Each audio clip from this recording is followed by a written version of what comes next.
¿Por qué Pablo mira así? Hermano, porque la gente no puede mirar así. Y Pablo soltó las escamas y comenzó a ver a la distancia. Más adelante, podemos notar que ya Pedro, viejito, ya prácticamente había aprendido a leer y a escribir, porque Pedro no conocía el arte gramatical, lo que sabía era de pesca. Tiraba la atarraya, sacaba los pescados, sabía de comercio, porque cada quien que tira la atarraya es para vender el pescado. ¿Me entiendes? Pero más adelante, cuando escribe la segunda carta, revela en ella prácticamente lo que él había estado haciendo, porque no entendía. Repito el texto nuevamente. Dice así: y tened entendido que la paciencia de nuestro Señor Jesucristo es para salvación. Si Jesús no es paciente, ¿usted cree que Pedro hubiese perseverado? ¿Lo hubiese exterminado? Es que la paciencia en base a la gracia le permitió a Pedro seguir adelante. Muchas veces nosotros soñamos con un gran ministerio, pero ¿cuándo empezamos a soñar? En el ímpetu de servir a Dios en un ministerio extraordinario. Y soñamos, y yo quiero ser evangelista, y yo quiero ganarme el mundo para el Señor, y quiero predicar el evangelio. Pero ¿qué sucede con nosotros? Muchas veces empezamos la labor de ministerio cuando ya estamos incapacitados, no tenemos la fuerza.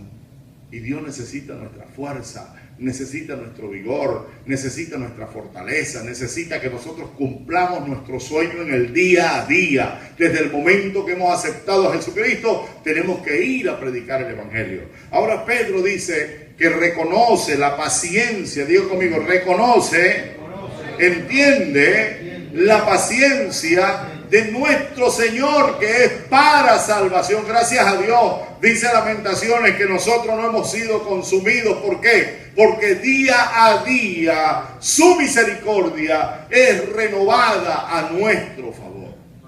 ¿Por quién? Por los méritos de Jesús. Ahora entiendo la paciencia de Jesús de Nazaret para salvación. Como también, fíjese cómo lo expresa, como también nuestro amado hermano Pablo, según. Esa palabra según es una palabra prácticamente incierta, es decir, según, porque yo no lo entendí nunca. Ahora es que la vengo a entender. Es decir, han pasado los años, le serví de tropiezo. ¿Qué hubiese sido de nosotros si realmente dijo? O sea, me imagino todo esto en el caso de Pedro. ¿Qué hubiese sido del ministerio si yo me sumo a la visión de Pablo? ¿Cuánta gente no hubiese ganado para el Señor? ¿Cuánta gente no hubiese sumado para el reino de los cielos? ¿Cuánta gente no se hubiese arrepentido si Pablo y yo hubiésemos estado de la mano? Y yo, en lugar de ofuscar el trabajo de Pablo, yo me sumara al trabajo de Pablo para predicarle a los gentiles que Jesucristo es el Salvador del mundo y es el único camino y la única verdad de la vida existente. Él dice, según la sabiduría que le ha sido dada. Dice, según la sabiduría que le ha sido dada, os ha escrito. Casi en todas las epístolas, hablando en ellas de estas cosas, entre las cuales hay algunas difíciles de entender. O sea que Pedro, habían cosas en la vida de Pedro que no le permitían entender por qué Pablo predicaba el evangelio a aquellos que no son judíos. ¿Me estás entendiendo? Algunas son difíciles de entender y yo tampoco las entendía. He aprendido en el camino, dice con estas palabras, difíciles de entender, las cuales los indoctos e inconstantes tuercen, como también las otras escrituras, para su propia perdición. ¿Sabe qué? Esto lo podemos ver nosotros claramente en el capítulo 2, verso 1.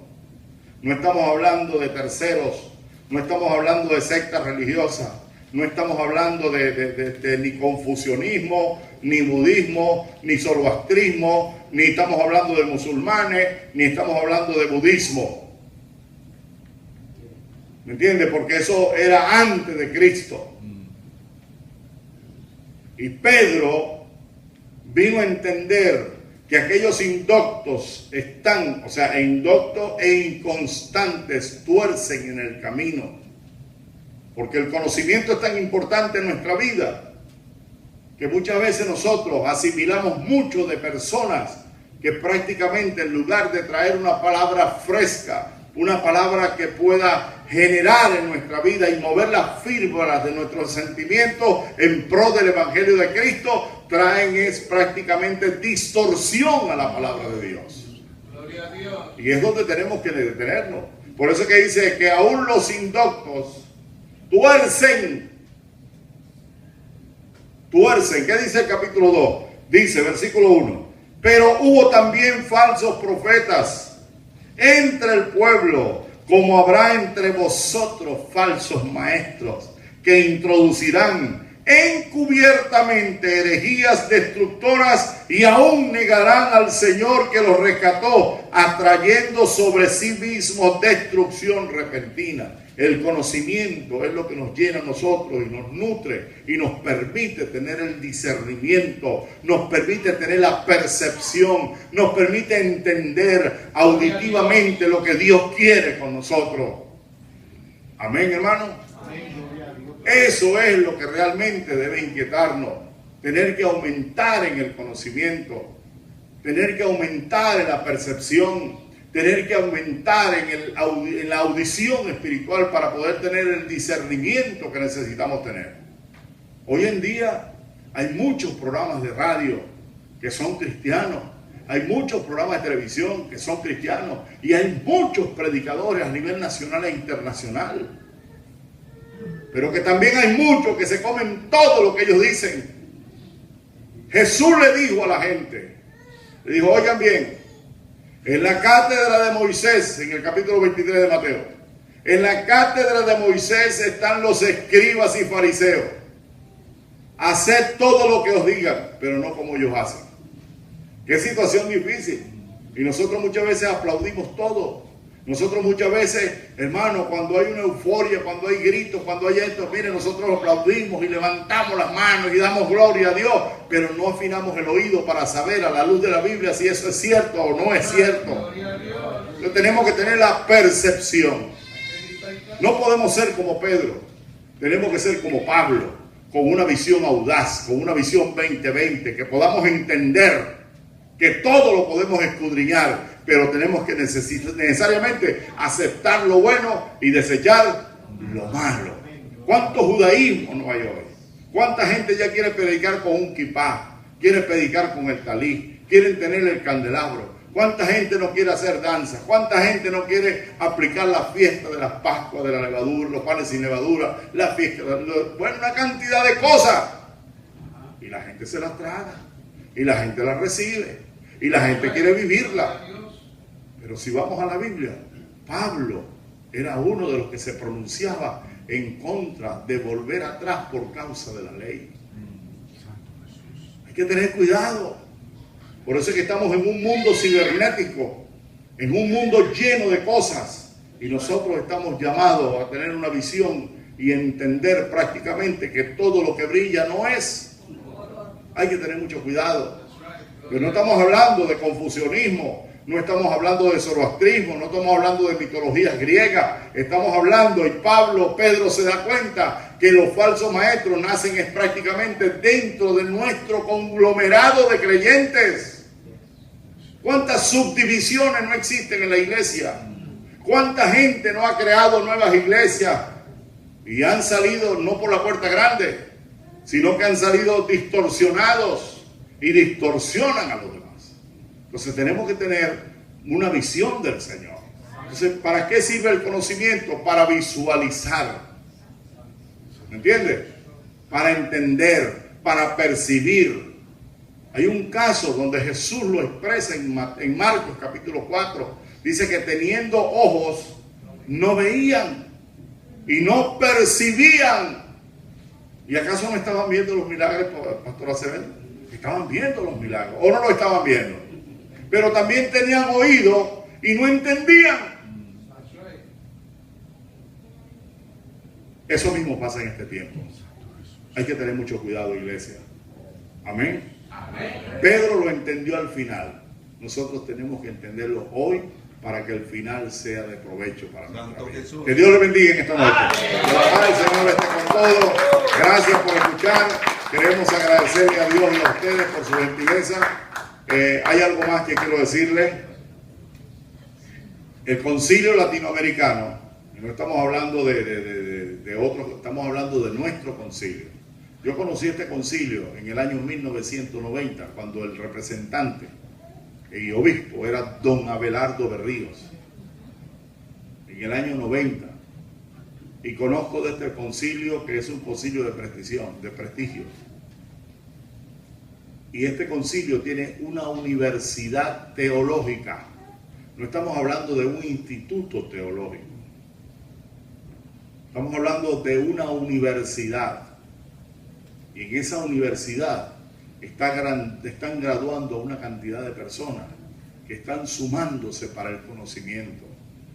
La vez pasada que yo vine para acá, muchos de ustedes contribuyeron conmigo, comprándome un disco. ¿Se recuerdan?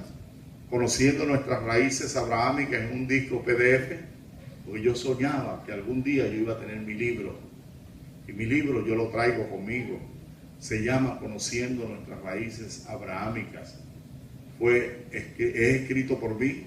Dios me ha ayudado para desarrollar el contenido. No estoy hablando de raíces occidentales. Estamos hablando en este libro de raíces bíblicas, llevadas al contexto bíblico, de la vida pública. Tiene tres cosas fundamentales.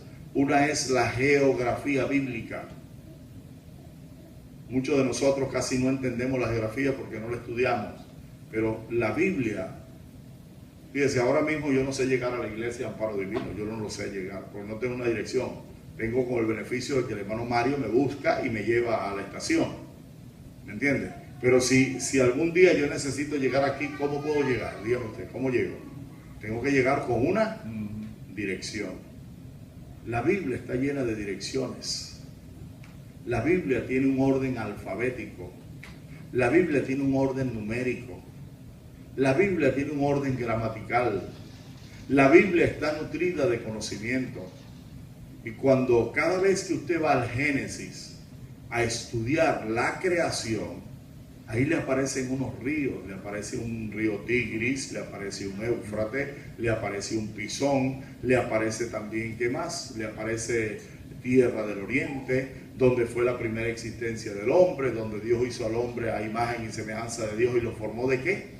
De un barro, de un polvo, y sopló aliento de nariz en él, aliento de vida en su nariz. Pero, ¿dónde está ese oriente? ¿A qué se refiere la Biblia con ese oriente? ¿Dónde está el río Pisón? ¿Dónde está el Tigris? ¿Dónde está el Éufrates?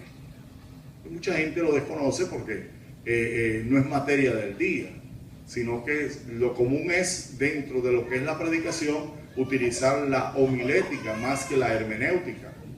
Entonces muchas veces tenemos el arte de la predicación, pero no tenemos el arte de la interpretación. Porque cuando yo predico y no sé exactamente a qué se refiere cuando habla del río Éufrates y del otro río Tigris, y no tengo un concepto direccional, yo estoy hablando prácticamente superficialmente. ¿Me estás entendiendo? Entonces cada vez que hay un pasaje de la Biblia, tiene que ver con un mapa de la Biblia. Pero nunca se ha enseñado la importancia de los mapas en la Biblia. ¿Me están entendiendo la razón del porqué? Entonces nosotros cada vez que estudiamos la Biblia tenemos que ir al mapa. Yo no puedo estudiar la historia de Staten Island, ¿verdad? Sin saber exactamente dónde está su norte, su sur, este y oeste. ¿Cómo hago yo para hablar de Staten Island con propiedad? Si yo sé dónde está enclavada Staten Island. Así mismo la Biblia.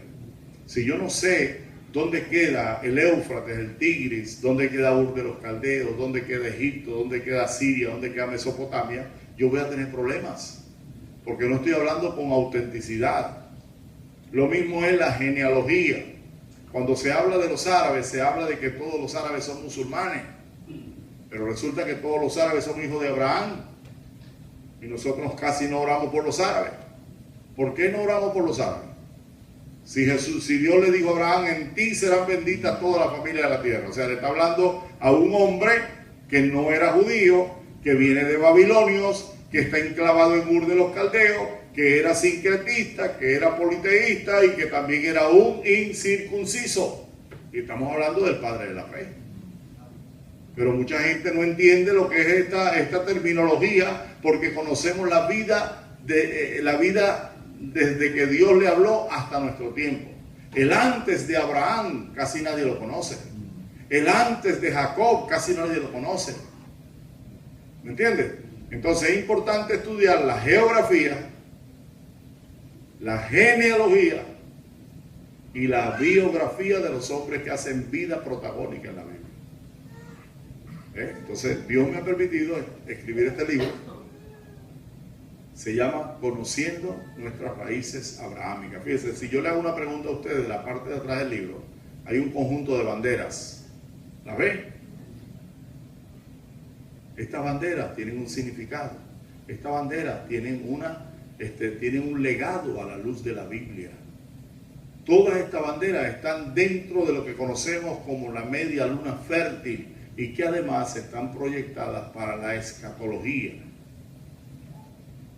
Por eso es que es importante la geografía, no universal. Estamos hablando de geografía bíblica. Amén. Que Dios le bendiga. Si alguno pues quiere, este libro estará disponible. No cargo muchos libros.